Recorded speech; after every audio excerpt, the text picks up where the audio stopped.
Bonjour et bienvenue dans notre émission Je prends ma vie en main grâce à l'hypnose et au coaching.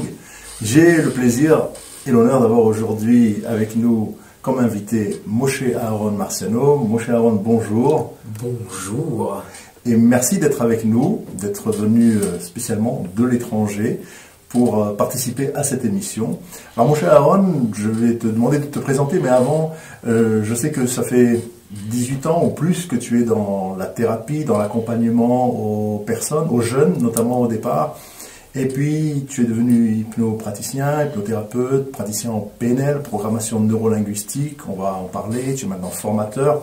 Ça fait très longtemps que je te suis sur les réseaux sociaux, que je suis ce que tu fais avec grand intérêt, donc c'est pour moi un très grand plaisir de t'avoir ici. On a travaillé un peu ensemble il y a quelques mois lors de ta précédente formation, et puis on a une conférence à faire demain ensemble à Paris, donc ça sera très très intéressant. Je vais te demander de te présenter brièvement, et puis on va parler du sujet qui nous amène cet après-midi. Alors tout d'abord, merci à Radio Anguin, merci à toi de m'avoir invité. Un grand plaisir. Beaucoup de gratitude, des éléments essentiels dans notre vie. Me présenter, bon, je fais un gros bout, quoi, donc il me reste plus beaucoup. Ouais, exactement. En fait, quand on regarde notre vie, pour réussir à prendre une bonne direction, il suffit de regarder le fil rouge. Et le fil rouge, moi, dans ma vie, quand j'ai décidé vraiment d'aider les gens professionnellement, ça a été d'un coup, je regarde ma vie. Depuis 1992, je suis sorti de l'école et j'ai regardé que j'étais devenu animateur de colo, directeur de colo, et que j'accompagnais les jeunes. Alors effectivement, j'accompagne beaucoup de monde depuis 1992, professionnellement depuis pratiquement 2010, où j'ai découvert l'hypnose. Alors aujourd'hui, je dis la pratique d'hypnose, et pas hypnothérapeute. Je dis, oui, c'est important parce que le mot thérapeute, c'est pas pour la légifération, mais c'est surtout pour le terme où je ne prends pas de responsabilité psychologique par rapport au suivi. Et le travail des psychologues, c'est le psychologue, le psychiatre, c'est le psychiatre, le médecin, c'est le médecin. Voilà. Et moi, mon travail, il est parallèle, il est de booster. Avant, à l'époque, en tout cas à mon époque, il y avait un petit élément dans la voiture qui permet de chauffer la voiture et de démarrer. Ça s'appelait le booster, le starter, exactement. Aujourd'hui, il n'y en a plus. Non. Et on m'appelle souvent le starter. C'est d'ailleurs pourquoi mon institut s'appelle Institut Starter.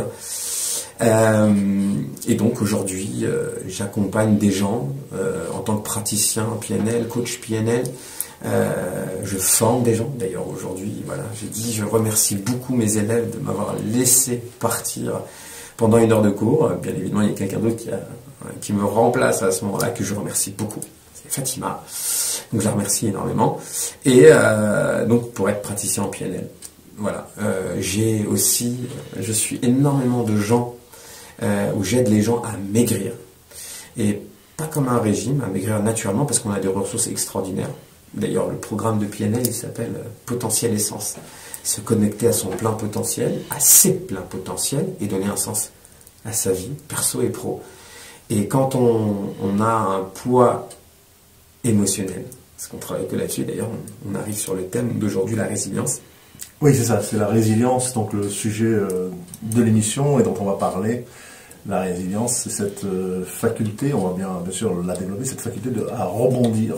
Et pourquoi je parle ces temps-ci énormément de résilience, parce que c'est un élément essentiel pour aider les gens, justement, quand je les accompagne pour maigrir, ou pour arrêter la cigarette, pour toute autre chose, en tout cas, les connecter à un potentiel, parce que les gens, malheureusement, des fois, ne croient pas en eux, et surtout après avoir vécu quelque chose de traumatique. Et un traumatisme, c'est quelque chose, psychologiquement parlant, qui nous atteint au plus profond de notre être ou de notre âme. C'est pour ça que la technique aujourd'hui, dite, donc j'ai été formé il y a à peu près 7 ans, 8 ans, de l'anneau virtuel, mais en fait je me la suis appropriée. Comme il dit Milton Erickson, c'est pas la technique qui fait la thérapie, c'est l'homme. Et l'homme avec ses expériences. Et en termes de résilience, j'en connais un bout par rapport à mon histoire personnelle, où je me suis relevé de pas mal de petites choses qui ont fait qui je suis aujourd'hui. Ou de grandes choses, parce que tu dis petites, mais peut-être qu'elles étaient grandes. Donc c'est vrai que c'est quelque chose où quand on est dans l'épreuve, Et je pense notamment au premier qui a mis ce concept, en tout cas psychologiquement parlant, Viktor Frankl dans les camps de concentration, qui était un psychiatre autrichien et qui a été pris dans les camps de concentration, et où les nazis faisaient des expériences sur lui, sur les juifs qui étaient pris, et des expériences sexuelles, et il n'a jamais voulu se laisser abattre par eux, se laisser faire par eux. Il a dû physiquement y passer, mais il ne s'est pas fait. Il s'en est sorti, ça a été le seul qui s'en est sorti d'ailleurs, parce que mentalement, il a refusé de leur laisser ce gain-là, ce gain de cause, ou en tout cas de leur laisser gagner cette bataille-là, qui était très, très, à la fois éprouvante physiquement et mentalement. C'est un exemple extraordinaire de résilience. Il dit les souffrances s'arrêtent de faire mal à partir du moment où on leur donne un sens. Chose extraordinaire. Alors, pas tout le monde peut dire ça, se permettre de le dire, parce que c'est quand même dur quand je fais mes ateliers, quand je fais mes formations. Bien évidemment, beaucoup de gens ont vécu des choses et des traumatismes qu'on ne peut même pas imaginer. Mais on ne va pas parler sur le fond du trauma, mais sur la forme qu'il prend. Et cette forme et ces ressources que nous avons à l'intérieur, parce que à la base, le mot résilience, on en parle pour les matériaux. Un matériau, il a été transformé, il a été plié, il a été déformé, et il reprend sa forme. Alors, on en parlait tout à l'heure, est-ce qu'il reprend vraiment sa forme, ou il reprend sa forme avec l'expérience qu'il a fait? Dans ma formation, hier, on en parlait, et c'est quelque chose d'extraordinaire, ce qui en est ressorti, et ça m'a sauté aux yeux, en me disant, c'est incroyable ce qu'on est en train de dire, c'est que le monde tout entier est basé sur, malheureusement, entre guillemets, la destruction. Et dans certaines croyances, il y en a qui disent « that is the life », c'est la vie, et une sorte de fatalisme, tout est pour le bien. Est-ce que ce fatalisme est constructif? Eh bien, c'est là, à ce moment-là, où la résilience, elle prend vie. On se reconnecte à nos croyances, à notre potentiel. Alors, Boris Cyrulnik, qui lui a vulgarisé ce terme résilience au niveau psychologique, qu'il a amené en France en tout cas, parce qu'en 1950, c'était les psychiatres américains qui avaient amené ça. Mais Boris Cyrulnik, lui, il est venu et il a raconté son histoire, lui aussi, hein, avec la Shoah, avec les gens qui sont venus le déporter, et qui dit que c'est pas parce qu'il a perdu ses parents que la résilience est arrivée. C'est après. Quand on l'a attrapé, qu'on l'a mis dans un camp, pas dans un camp, dans un endroit où ils les ont parqués, et qu'il s'est sauvé. Et c'est à ce moment-là qu'il a trouvé. Il dit que les ressources, on va les chercher en fonction de l'environnement dans lequel nous avons grandi. Ce qui est extraordinaire, parce qu'en PNL, on dit beaucoup, moi je dis en tout cas, ma perception du monde, c'est qu'on est tous des grands pianistes. Mais on est né comme ça. Un enfant, c'est un des plus grands pianistes au monde. Il ne fait que mimétiser, il va tester. Si jamais la maman, elle sourit, le gosse, il va sourire. Tout à fait. Si jamais elle est boudeuse, elle va bouder. Et si jamais il veut tester, la maman, il va pleurer. Il va regarder d'un œil, il va dire comment elle va réagir. PNL, il envoie. Et donc, il va aller chercher les ressources. Mais la résilience, elle est en nous. Parce que quand on marche, quand on est bébé à 4 pattes, et qu'on essaie de se lever, on tombe. On tombe 3 ou 4 000 fois. 3 ou 4 000 fois. Et à la fin, aujourd'hui, on n'y pense même plus. Bien sûr. Et pourtant, on s'est relevé. Ouais. La résilience, c'est ça. C'est aller chercher. Alors, le monde, il est basé, malheureusement, sur la destruction. Vous voulez planter un arbre, il faut creuser. Il faut détruire cet espace de terre. Ouais. Je veux construire un immeuble, il va falloir que je creuse des fondations. Le monde, dans certaines croyances, il y a eu le déluge. Le monde a été détruit et reconstruit. Et sur la construction, on devient plus fort. C'est pour ça que je donne beaucoup d'informations dans mes formations, et que des fois c'est mal compris, le fait que sur la destruction, on comprend. Alors c'est pas qu'il faut que ça soit détruit, parce que c'est pas nous, ça vient pas de nous. La destruction, elle est là. La nature, Dieu, chacun met ce qu'il veut. Hein. C'est important, mais il y a une destruction.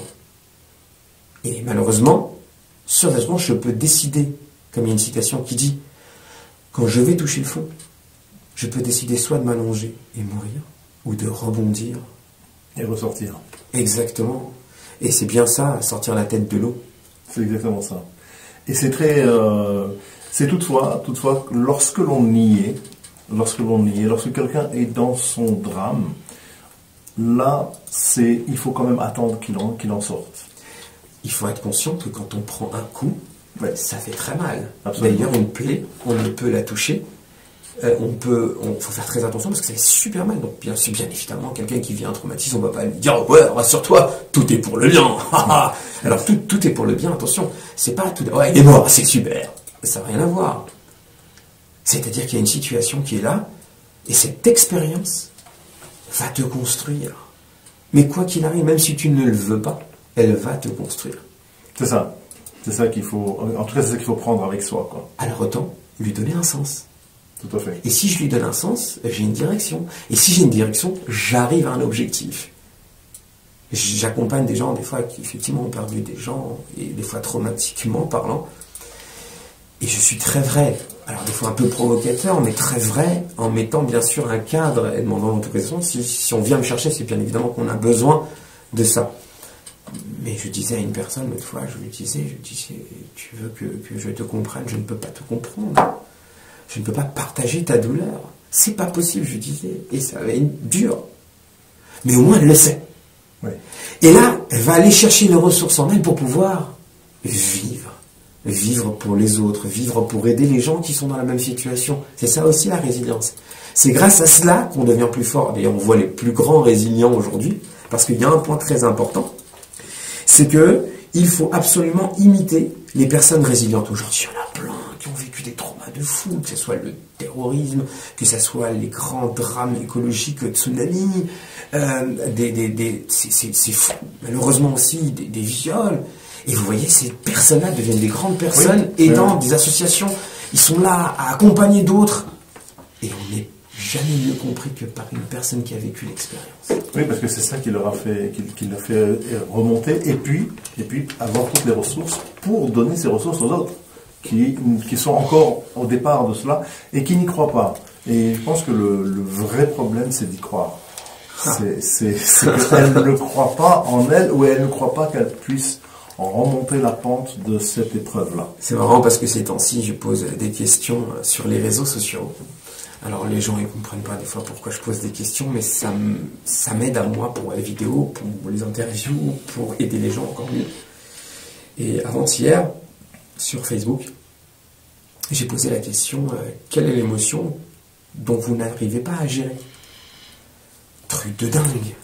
Ce qui est revenu le plus, la colère. C'est marrant, hein? Oui.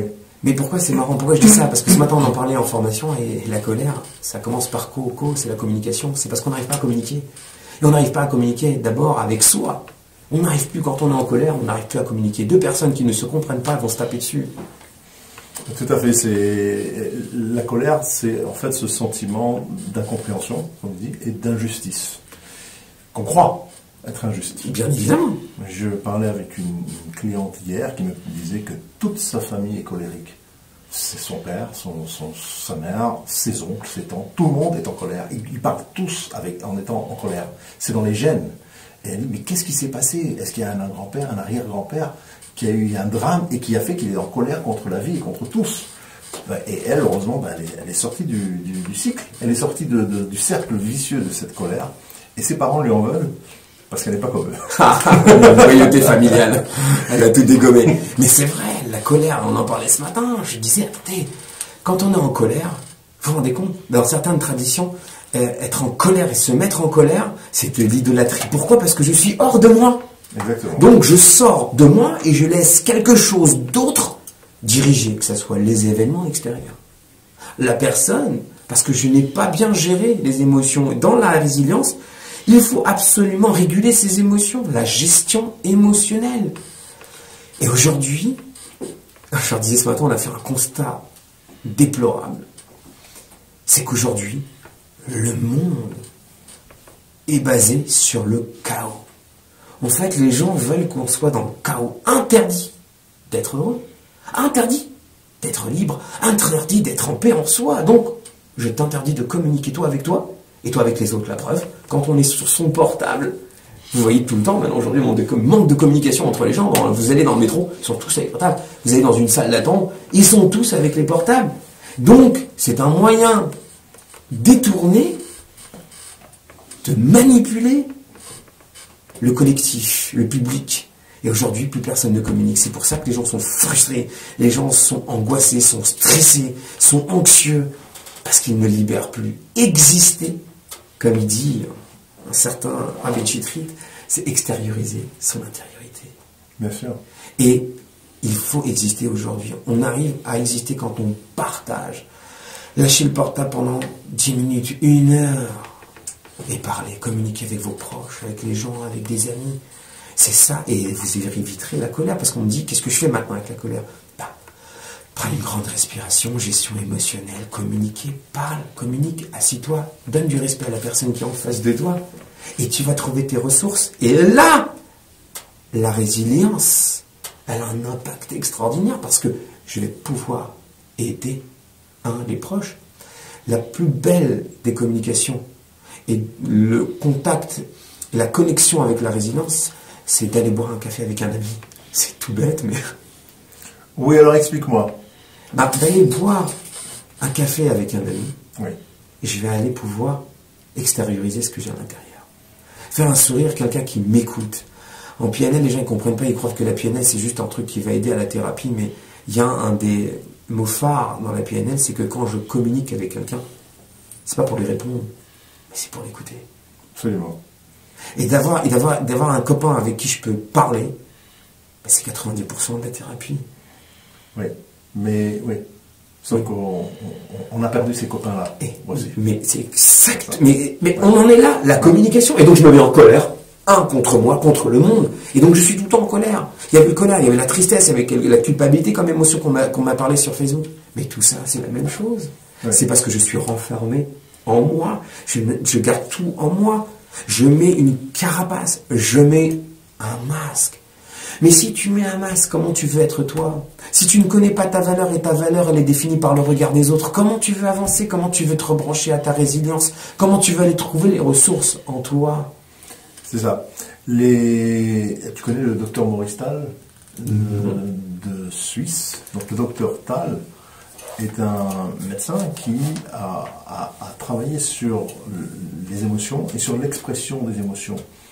Et parce que quand on est enfant et qu'on a refoulé ses émotions à l'intérieur, on les a refoulées, donc on arrive en étant un adulte frustré, qui n'arrive pas à se contenir, parce que cette émotion, c'est une cocotte minute qui explose à un moment, eh bien, lui a des ateliers d'expression de ses émotions, et donc il y a la colère, c'est le tigre, donc tout le monde se met debout, et on va rugir comme un tigre, et on va griffer les écorces des arbres pour les attaquer virtuellement, et on va faire sortir. Énorme ce que tu dis. Extraordinaire. Est-ce que non, si tu me permets, dans ce que tu dis, c'est que je dis souvent que malheureusement beaucoup de gens, des fois, ont une certaine maladie qui s'appelle sclérose en plaques, et on dit souvent c'est parce qu'ils ont refoulé les émotions, qu'il y a un truc qui n'est pas exprimé, et on leur dit d'aller crier. Son sclérose. Oui, tout à fait.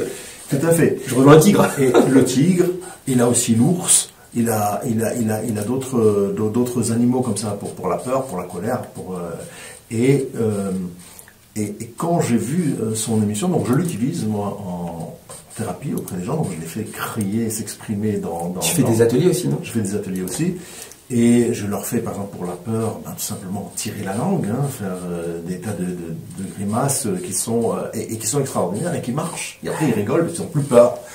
Et ça me rappelle, lorsque j'ai fait mes études aux États-Unis, j'étais sur le campus, je promenais avec des amis, des étudiants, et soudainement on entend un cri, mais un cri, on aurait dit qu'il y a eu une attaque, quelqu'un a crié, il a crié très très fort. Je dis, qu'est-ce que c'est ça? Et puis mes amis continuent à marcher, comme ça. Oh, c'est quelqu'un qui juste, il exprime sa colère, donc il crie dans le parc comme ça. Parce que c'est ça les Américains. On s'exprime, il y a quelque chose qui ne va pas, on va crier pas contre la personne, mais dans la nature, dehors. Alors on peut le faire chez soi, tout seul, mais au moins ça fait sortir l'émotion. Et ben voilà, c'est ça. C'est extraordinaire, c'est très fort. Et les trucs, c'est ça qu'on n'arrive plus à communiquer, on se laisse même plus le droit de communiquer. En fait, c'est comme si on n'avait plus le droit. Donc moi, je dis à tous mes auditeurs, laissez-vous le droit d'exister, laissez-vous le droit de communiquer, laissez-vous le droit d'être heureux, vous avez le droit. En venant ici, tu m'as envoyé un lien, le lien où on peut écouter le direct. Et il y a une de mes anciennes patientes qui m'envoie un message et qui me dit, je me rappelle encore la première fois que je suis venu chez toi. Et elle était dans un gros trauma parce que c'était un divorce qui se passait très très très mal et qui s'est passé dans la durée, très longtemps, malheureusement, avec beaucoup de chantage psychologique. Mais elle a trouvé de quoi se ressourcer avec une technique que tu connais bien de l'enfant intérieur, d'aller guérir les blessures au plus profond de son être qui vont justement se connecter aux ressources et aller trouver la résilience. Et aujourd'hui, elle m'a envoyé justement, elle m'a dit regarde dans le travail que je suis, et puis elle a fait un film sur justement les violences verbales, les violences psychologiques aujourd'hui que certaines femmes subissent, malheureusement, bien qu'il y en ait des hommes aussi qui en subissent. Ah oui, elles sont pas les seules quand même. Non, mais on commence à se mettre à l'eau mal d'Idriss. Mais je le disais justement dans ma formation que il faut pas croire, mais les hommes ils communiquent moins parce que par ego, pour pas dire leur traumatisme ou leur violence psychologique. Mais moi j'ai beaucoup de gens qui m'appellent pour les aider à ce niveau-là. C'est terrible. Alors la résilience, elle est là. On va aller les connecter à leurs propres ressources. Et souvent, une des ressources dans la résilience, c'est justement d'adopter un point de vue positif. C'est-à-dire que la psychologie positive, aujourd'hui, on entend beaucoup de choses sur le positif. Et il y avait une neuropsychiatre, que je connais, une neuropsychologue plutôt, qui m'a dit oui, c'est bien d'être positif, mais il faut être positif réaliste. Mais c'est vrai. Elle a raison. Attention, elle a raison. Un positif réaliste, il sait où il va réellement. Il sait qu'il y a une réalité. D'accord? Et en PNL, on dit là, cette carte, c'est pas le territoire. Est-ce que la réalité existe-t-elle ou pas? Bien sûr qu'elle n'existe pas. La réalité, elle est propre à soi, en fonction de notre regard. Si moi, aujourd'hui, je décide de mettre des lunettes noires, eh bien, le monde, il va être bien sombre. Tout à fait. Et par contre, si je décide de mettre des lunettes roses, eh bien, il va être égayé. Mais le monde restera tel qu'il est. Mais tout dépend de la perception que moi, je vais avoir. Et la résilience, je vais aller la chercher justement dans ces outils-là. Ouais. De la perception, comment moi je perçois. Il y a un truc très important que je donne en formation et dans ce programme Potentiel Essence, c'est que le passé, on ne peut pas le changer. Mais la perception, oui. Exactement, tout à fait. Et oui. Mais j'ai quand même une bonne nouvelle pour toi. Même si on ne peut pas le changer, mais on peut changer sa personnalité. En changeant sa perception des choses, il va automatiquement changer. Alors vas-y, parce que je comprends pas. De pessimiste, il va devenir optimiste, puisque tu vas changer sa façon d'être et de voir les choses, au lieu de voir... Donc, tu veux dire qu'en changeant... Donc, en fait, quand tu changes la perception du passé, toi-même, bien évidemment, tu changes. Ah oui, bien sûr, voilà. C'est la continuité. Oui, non, parce que tu as dit mais. Et en PNL, et vous le saurez maintenant pour vous, c'est un petit secret que je vous donne. Je le donne parce qu'il y a plein d'auditeurs ici en direct. D'habitude, je le donne en formation et en coaching. Mais il y a un petit secret qu'on donne. C'est que quand on dit une fille, elle est jolie, mais tu dégages tout ce que tu as dit avant le mais. Alors. Et en fait, non, toi, tu as voulu dire et conjonction de coordination. Tu es d'accord avec ce que je dis. Et tu rajoutes que, effectivement, en changeant la perception du passé, tu deviens une nouvelle personne, un nouveau toi, et même mieux, un meilleur toi. Exactement. Grâce à l'événement qui s'est passé, que ça soit même un trauma, tu deviens la meilleure version de toi-même. Exactement. Ça fait partie du sujet de la conférence que je vais donner demain chez toi, donc qui est je suis comme je suis et je ne peux pas me changer, c'est ma nature. D'accord? Donc, est-ce que vraiment, on peut dire ça? On voit des gens qui, à 20 ans, étaient avec tel et tel caractère, personnalité, à 30 ans ça a changé, à 40 ans ça a changé, à 50 ans ça a changé. Et donc, est-ce que vraiment on a une nature immuable qu'on ne peut pas changer? C'est comme le vin, avec l'âge, il se peaufine. Ou bien il devient du vinaigre. Oula, ça dépend dans quel endroit tu le mets. Plus tu le mets à l'air, libre, plus il est perdu. C'est bien ça? C'est bien ça. Ouais, mais c'est pour ça. Moi j'ai jamais... le vin il se met transformé en vinaigre. Voilà. Alors, en tout cas, oui, mais tout à fait. Mais il y a des gens qui malheureusement ne changent jamais parce qu'ils répètent constamment les mêmes pensées tous les jours, et leur vie n'est qu'une répétition de la veille, de l'avant-veille, etc. Et ils ne changeront jamais.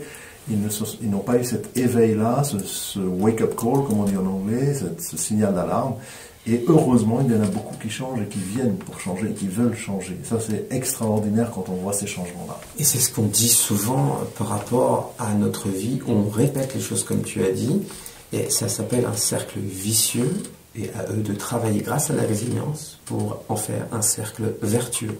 Exactement. Alors, sur ces très très bonnes paroles, j'en profite pour prendre une petite pause musicale et se retrouver tout de suite après. Merci beaucoup, mon cher Aaron.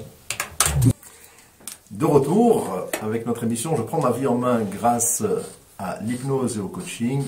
Nous sommes avec Moshe Aaron Marciano, hypnopraticien, spécialiste en PNL et formateur en PNL. On parle de la résilience, on parle du fait de pouvoir rebondir sur ses pieds, se remettre en marche dans sa vie après des malheurs, après des problèmes qui sont venus, qui arrivent, et comment est-ce qu'on réagit à ces problèmes, comment est-ce qu'on se remet sur pied pour ne pas tomber dans la déprime, la dépression, et rester dans cette déprime, cette dépression, c'est le sujet du jour, et heureusement, on a des gens qui réussissent, et on parlait justement dans la première partie de prendre des exemples de gens qui nous montrent et qui nous ont montré depuis longtemps. Ça date depuis bien avant l'Antiquité, depuis l'histoire. On a dans la Bible également, on a dans beaucoup de littérature des gens qui ont subi des tragédies et qui s'en sont sortis, heureusement. Alors nous aussi, il y en a, mais heureusement pas tout le monde, qui subissent des tragédies et qui arrivent à s'en sortir. Ça me rappelle une anecdote, c'est pas une tragédie, on va dire, mais je vais quand même en parler, de quelqu'un qui a perdu beaucoup d'argent. Il avait une grande fortune et je pense à l'époque qu'il a perdu 200 millions de dollars. 200 millions de dollars, c'est énorme. Il était multimillionnaire. Il se retrouvait avec moins de 200 millions, donc 200 millions de dollars de dettes. Cette personne, c'est Donald Trump. Donald Trump, bien sûr, avant qu'il soit président, c'était en 1990. Et la reporter, la journaliste qui l'interrogeait, lui a dit « Monsieur Trump, comment vous vous sentez maintenant que vous êtes pauvre? Qu'est-ce que ça fait de se sentir pauvre? Pauvre et endetté, parce qu'avec moins de 200 millions. » Et là, il l'a regardée comme si elle était complètement folle, ce qu'elle disait, et il a dit « Mais je ne suis pas pauvre, je suis un riche sans le sou. » Et c'est totalement différent. Moi, je ne suis pas pauvre. Je suis un riche sans le sou. Et c'est peut-être là qu'il y a la solution à notre façon de voir les choses. Il ne s'est jamais vu ni considéré comme pauvre, même si dans son compte en banque, il était plus que pauvre. Et qu'est-ce que tu en penses, mon cher? Eh ben, c'est exactement ce qu'on a dit juste avant la pause, qu'on parlait de cercle vicieux et de cercle vertueux. Pour que ça devienne vertueux, il faut que j'adopte un point de vue positif. Et là, le gars, Donald Trump, il a eu une réaction extraordinaire parce que non seulement il a été positif, mais il a été positif réaliste. Et ça rejoint exactement tout ce que tu dis, c'est qu'il y croyait. Il était convaincu. Ah oui, il a dit, je sais comment refaire de l'argent et je vais me refaire. Mais non seulement il s'est refait, mais il croyait tellement ce qu'il allait faire qu'aujourd'hui c'est devenu le président des États-Unis. Je ne parle pas du fond encore. Moi, ce qui m'intéresse, c'est la forme. Parce qu'il y a des auditeurs qui vont dire « Ouais, mais est-ce que c'est bien, c'est pas bien ?» Oui, on n'est pas là pour je ne rentre pas là-dedans. Je rentre rentre dans la forme extraordinaire. Et il y en a comme ça tout au long de l'histoire contemporaine. On en a des milliers, que ce soit les guerres, que ce soit les catastrophes écologiques, que ce soit... je pense à des images de quand il y a eu le nazisme, ces fameuses personnes, ou bien quand il y a eu aussi la ségrégation des Noirs aux États-Unis, que les gars, ils n'ont pas peur de se mettre dans un stade rempli de blancs et lever la main avec le poing fermé. C'est des images fortes de résilience. Il y a des peuples comme ça qui sont forts, qui sont puissants beaucoup, et qui vont aller chercher au plus profond, je dis, pas de leur cœur, de leur âme. Leur âme. Et c'est là qu'ils vont aller chercher. Il y a une espèce de puissance collective, de puissance dans les gènes qui vont au-delà de ce qu'on pense. Des fois, les choses, on se dit, waouh, c'est l'énergie qui vient de là et qui est très, très, très puissante. Et quand on arrive à se connecter à soi-même et vraiment à son grand soi-même, ben, on se rend compte qu'on fait des choses que... C'est l'exemple type du gars qui se fait courir. Il y a un chien qui lui court après, qui va retrouver des forces extraordinaires et que vous allez voir le sauter un truc que jamais il n'aurait sauté. Mais c'est exactement ça, la résilience. Les gens ne comprennent pas. Mais quoi, j'ai ça en moi. Je parle avec quelqu'un qui croit qu'elle n'a pas confiance en elle. En fait, elle a confiance en elle. Mais on l'a tellement réprimée, on l'a tellement recadrée, on l'a tellement humiliée, on l'a tellement écrasée, qu'aujourd'hui, elle n'ose plus. Mais 100% des gagnants ont tenté leur chance. Vas-y, tente. Et tu verras. Exactement. Et c'est ça. Et pour cela, il faut avoir une capacité à relever des défis. Il faut savoir se donner des défis. J'aime à donner une petite image très simple quand on fait la technique de l'anneau gastrique virtuel pour aider les gens à maigrir. Je dis, il faut que tu aies un objectif. Si tu mets pas d'objectif, bah, toute ta vie, ça reste un rêve. Imagine, tu vas aller dans un endroit et que tu t'amuses à vouloir y aller sur Waze, mais sans mettre l'adresse. Est-ce que tu crois que tu vas aller quelque part? Tu n'arriveras nulle part. Même si tu mets juste l'adresse en numéro, tu arriveras toujours à côté. Eh ben, c'est la même chose. Si tu veux réussir à relever des défis, bah, il faut mettre des défis. Il faut mettre tes deux objectifs. Il faut que tu arrives à monter une stratégie. En PNL, on apprend beaucoup les stratégies. Je leur disais ce matin, mais une stratégie. En fait, en PNL, tu utilises et tu analyses la stratégie de ce que tu sais faire pour l'utiliser à ce que tu ne sais pas faire. Je vais analyser ce que tu sais faire, le mieux dans ta vie, donc je vais te questionner, et ça, je vais l'utiliser pour ce que tu ne sais pas faire, parce que tu l'as déjà en toi. Exactement, c'est tout simplement c'est la faculté d'adaptation à différentes circonstances de la vie qui permet de s'adapter par rapport à des situations que l'on a connues, mais ce sont des nouvelles situations, et qui arrivent maintenant pour pouvoir se modeler. Et encore mieux que s'adapter, c'est se connecter à son plein potentiel. C'est parce qu'en fait, tu l'as à l'intérieur. Même si on n'y croit pas, c'est parce qu'on te l'a dit que tu ne l'avais pas. Absolument. Mais tu l'as jamais testé. Parce que ça se trouve, tu l'as. Il y a dans certaines croyances, on est à l'image de Dieu. Pour certains, Jung disait, même bien, des fois, j'aime pas trop le citer, mais il faut le citer. Si c'est lui qui l'a dit. Ouais. Bon, ça après c'est personnel. Mais bien évidemment, Jung a dit il faut se brancher à son côté divin. Mais si tu es divin, le divin est infini. Alors chacun ses croyances, bien évidemment, mais on a tous des croyances, on croit tous en quelque chose. Même chacun il dit à ça, on s'en fout le nom, mais il y a quelque chose. Et à partir du moment où tu te branches à ça, eh ben, tu deviens super puissant. On croit que Wonder Woman, elle n'existe pas. En fait, toutes les mamans sont Wonder Woman. Toutes les femmes sont Wonder Woman. On en parlait avec une collègue qui me disait, on posait la question, quel boulot tu veux faire? C'est marrant de poser ça à une femme parce qu'en fait, elle n'a pas un boulot, elle n'a pas deux boulots, mais elle a des dizaines si on compte. Elle est accompagnatrice, elle est facteur parce qu'elle va chercher le courrier, elle est cuisinière parce qu'elle est babysitter quand elle a les enfants, elle nettoie elle est femme de ménage. Exactement. Donc c'est pour ça que dans une de mes conférences, encore une amie, elle m'a dit, mais tu te rends compte que pendant que tu faisais une conférence à ces femmes, il y avait à peu près des networkers, des super warrior girls, on les appelle, et je leur faisais une conférence, et à ce moment-là, il y a un bébé, pas un bébé, un jeune enfant de 8 ans qui s'approche. Et elle me dit, t'as vu l'occasion que t'as de leur donner confiance en elles. Mais, alors moi j'aime bien, parce que je suis quelqu'un de croyant, donc je parle de Dieu, mais chacun avec ses croyances, bien évidemment, que je respecte. Mais vous vous rendez compte qu'il a fait super confiance à la femme quand même, pour donner la vie. Ah oui, absolument, bien sûr. La femme, elle donne vie. C'est juste un truc dingue, on l'oublie, et on l'oublie tous les jours. Mais Dieu, il a fait confiance à la femme pour pouvoir peupler ce monde. Et être qui on est, et donner vie, et éduquer. Alors bien sûr que l'homme aussi, il éduque à sa façon. Mais je veux dire, la personne qui passe le plus de temps, sans passer par le machisme, féminisme, on s'en fout, mais c'est la maman, quoi qu'il arrive.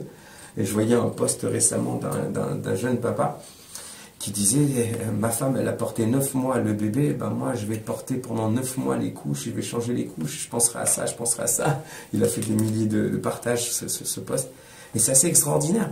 Et là, la résilience, on va aller la chercher dans son plein potentiel de qui on est, qui que ce soit un homme, parce que les hommes aussi sont Superman, il ne faut pas l'oublier. Le gars, en général, je parle de généralité, en tout cas c'est ma perception à moi, qu'on n'engage pas sur une généralité que je dis, mais ma généralité à moi, ma perception à moi, c'est qu'il y a beaucoup d'âmes qui regardent leur homme et qui regardent toujours ce qu'ils ne font pas, au lieu de regarder ce qu'ils font. Alors moi je partagerais les gains entre les hommes et les femmes, si chacun regardait ce que l'autre fait, on serait tous en paix. Et on pourrait faire un vrai feedback, comme on dit en PNL, il n'y a pas d'échec, il n'y a que des feedbacks. Et donc dire bravo ce que tu as fait, et si tu faisais ça encore en plus, et discuter et communiquer, on trouverait des ressources énormes, et surtout associées à deux. Et là je parle pour les couples, mais je parle aussi pour le manager avec ses salariés, que je parle le copain avec son pote, que je parle avec le frère, avec la sœur, que je parle avec qui que ce soit. On a des ressources inimaginables et surtout infinies. Et si on croyait beaucoup plus en nous, on ferait énormément plus de choses. C'est là la clé du succès en fait. C'est la croyance en soi, la confiance en soi, mais ça va beaucoup plus loin. Ça va beaucoup plus loin parce qu'en fait, les gens s'auto-sabotent. Non seulement ils ne croient pas en eux, mais ils s'auto-détruisent par des croyances, des fausses croyances sur eux, des croyances limitantes qu'on leur a inculquées, qu'on leur a programmées, et qu'ils continuent à s'auto-programmer. Et comme tu disais, ils ne s'autorisent pas à faire le pas pour aller autre part, pour aller mieux. Ils pensent qu'ils n'ont pas droit ou ne méritent pas le succès ou le bonheur ou de réussir. C'est donc quelque chose qu'il faut travailler aussi là-dessus. Il faut beaucoup casser ça et le résilient a cette force-là de pouvoir changer ce sabotage qu'il y a eu auparavant. L'estime de soi, l'estimation de la valeur. Combien on vaut? De qui je suis. Et ça, le problème, c'est exactement ce que j'ai dit tout à l'heure.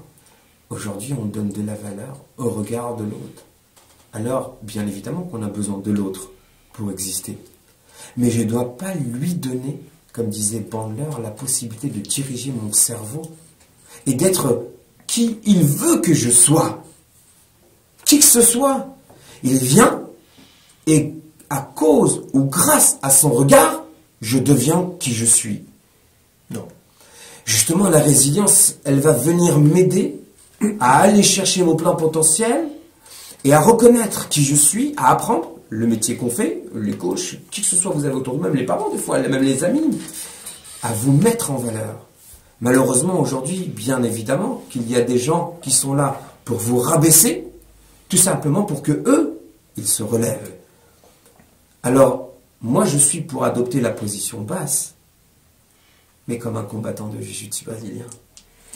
Oui, par rapport à la personne qui vient te voir, évidemment. Pour lui permettre à elle de... Mais en fait, par rapport à tout le monde, moi j'adore ce sport parce que le jiu-jitsu brésilien, c'est le sport le plus puissant au monde. Et pourtant, il est en position basse. C'est-à-dire que même si on a un gars qui fait 1m95, 200 kg, 150 kg de muscle, s'il vient en bas, je le tire en bas, c'est terminé. Parce que celui qui est en position basse, il voit tout. Je ne viens pas en tant que moi, je sais. Je viens en tant que proposition. Et si je viens en tant que proposition, je viens en poseur de questions. Et si je viens en poseur de questions, ben la personne en face de moi va trouver des solutions en baissant sa garde. Avec souplesse, avec gentillesse, avec amour, avec partage. Parce que moi aussi, je le serai comme ça. Et si jamais, en termes de communication, moi, je vais venir et je vais communiquer en position haute, avec mon orgueil, je vais dire, tu sais, si tu fais ça, tu fais ça, tu fais ça, je vais me fermer. En PNL et en hypnose, on sait très bien que l'inconscient il ne voit pas le négatif. Pas qu'il ne comprend pas, mais il ne voit pas. Dites à un enfant, ne touche pas, qu'est-ce qu'il va faire? Il va toucher. Eh oui, c'est pour ça qu'on dit souvent à quelqu'un, il ne mange pas, qu'est-ce qu'il va faire? Il va manger. Donc les régimes... Voilà, j'en parle pas parce qu'on est dans une radio publique. Mais voilà. Donc, ça fera l'objet d'une émission, hein. On peut en faire une émission. Ouais, surtout d'une mission. Non, c'est très important de savoir là où on va, là où on veut aller, et surtout de savoir qui on est. Et le travail de résilience, avant tout, c'est de savoir les capacités que j'ai. Si aujourd'hui, je demande à tous les auditeurs ici présents qui nous écoutent et qui vont nous écouter parce que les gens vont réécouter ça. Oui, c'est sur la chaîne YouTube, Shlomi Lévi sur YouTube, ils peuvent réécouter toutes les émissions. Je demande à chacun de regarder, juste regarder où vous étiez il y a 10 ans.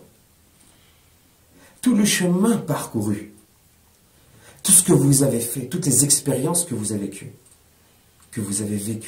qui vous êtes aujourd'hui. Regardez, faites une frise, vous savez, vous vous rappelez les frises historiques à l'école? Faites une frise avec des dates.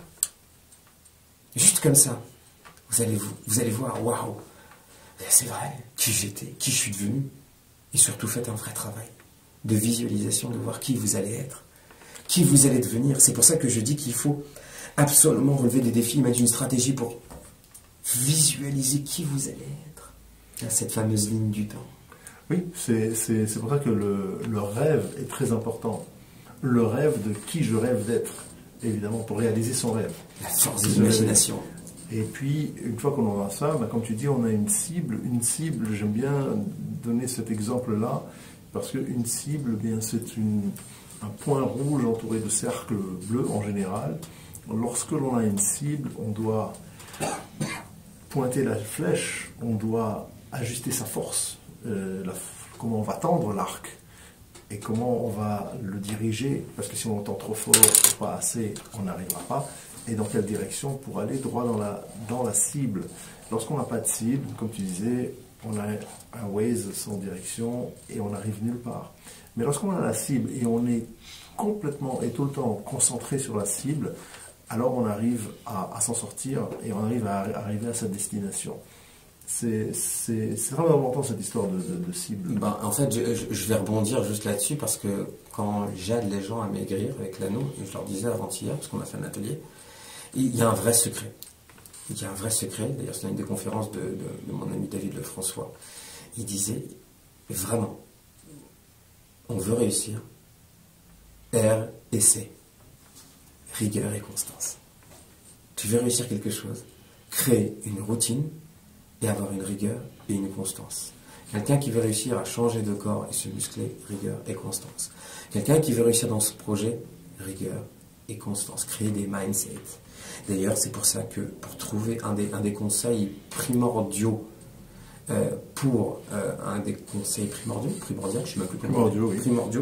c'est faire de l'exercice physique. Pour trouver la résilience. Pourquoi? En faisant de l'exercice physique, on oxygène son cerveau. Et je dis souvent dans mes ateliers, quand on inspire profondément, le diaphragme pousse et il envoie de l'oxygène dans le sang. Oui.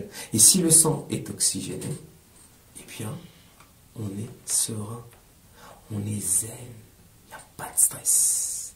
Et on adopte des situations, on s'adapte à toutes les situations avec contrôle, avec sérénité. Donc je conseille à tout le monde, ceux qui veulent adopter la résilience, faire, alors je ne vais pas dire beaucoup de sport, parce que chacun a des vies, chacun a un programme, mais en faire. C'est vraiment un point essentiel. Le sport permet d'évacuer, oui. Le sport permet d'extérioriser, et souvent, vous entendez vos amis, ouais mais j'en ai marre de ce poids que je porte. Ah bah justement, il est temps peut-être de le lâcher. Et c'est ça le poids émotionnel. Hein, Shlomi? Oui, absolument. Le poids émotionnel, c'est le poids qui...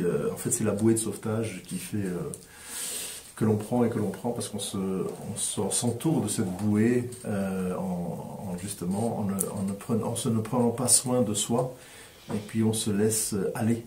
On ne prend pas de risque, hein. Comment on prend le poids émotionnel, c'est simple, hein. Il y a le frigo qu'on ouvre, la fameuse image de la couverture en train de manger la glace devant la télé. C'est exactement ça. C'est aussi, dans l'histoire de la résilience, le non-résilient, c'est celui qui se refuse de sortir de son nid, peut-être puis qu'il n'est même pas douillé, mais en tout cas de sa zone de confort, et qui n'ose pas faire le pas pour sortir. Et c'est un grand point, ça, parce qu'il y a beaucoup de blocages, malheureusement, de gens qui restent bloqués ou qui se réfugient dans des médicaments, en pensant que c'est la solution aussi, et qui finalement ne sortent jamais. Alors, moi, là-dessus, en tout cas, sur ce qu'on appelle la zone de confort, j'ai adopté, grâce à un ami coach, que la zone de confort, le cerveau reptilien, il l'adore, de toute façon, hein, d'accord ? Oui. On est d'accord là-dessus. Maintenant, justement, pour pas trop faire peur à ce cerveau reptilien et à notre petit être que nous sommes, la zone de confort, elle est bonne. Et moi, je conseille à tout le monde de rester dans cette zone de confort. Mais la différence, c'est que je ne veux pas qu'on sorte de la zone de confort, mais qu'on agrandisse. Oui, qu'on l'élargisse. Qu'on l'élargisse. Parce que j'ai un pied dans un endroit où je me sens en sécurité, c'est beaucoup plus simple pour moi d'élargir. Alors moi, ce que je vous propose, c'est bien évidemment d'élargir la zone de confort. Il y a aussi un point précis, et ça sera le dernier point pour la résilience, un des conseils, s'il y a un conseil qui est très très puissant, c'est justement de renforcer ses liens sociaux. Et d'élargir sa zone de confort, c'est d'oser aller partager avec des personnes. Quand on ose aller partager, moi souvent on me dit, mais comment ça se fait que tu partages tous ces secrets, tous tes conseils aux autres? Comme si on avait peur qu'on nous les pique. Et alors, plus on partage, plus on partage, et plus on donne, plus on rend. Mais j'ai même pas besoin de rendre. Ce qui est important, c'est que plus je partage, le savoir collectif, il s'enrichit. Et si le savoir collectif, il s'enrichit, le monde est enrichi. Et si le monde est enrichi, le monde, il est en paix, il est en joie. Et tu vois les gens sourire quand tu partages. Ils sont heureux d'apprendre. Moi, je vois les gens, quand je leur donne des conseils, quand on partage un livre, quand on partage une solution, waouh, tu fais ça, ouais, tu fais ça, et tu fais ça. Alors, c'est juste énorme. Et le fait que je renforce mes liens sociaux, ça me permet à moi, en termes de miroir, d'exister, de me réaliser. Parce que en PNL, on a la calibration, on calibre les gens en face de nous, on les voit, on les regarde, on voit leurs réactions par rapport à nos liens sociaux, on voit qu'on existe. Et même si je fais de la peine à quelqu'un sans faire exprès, alors je peux communiquer. Et je vois que les mots que j'ai utilisés vont déranger.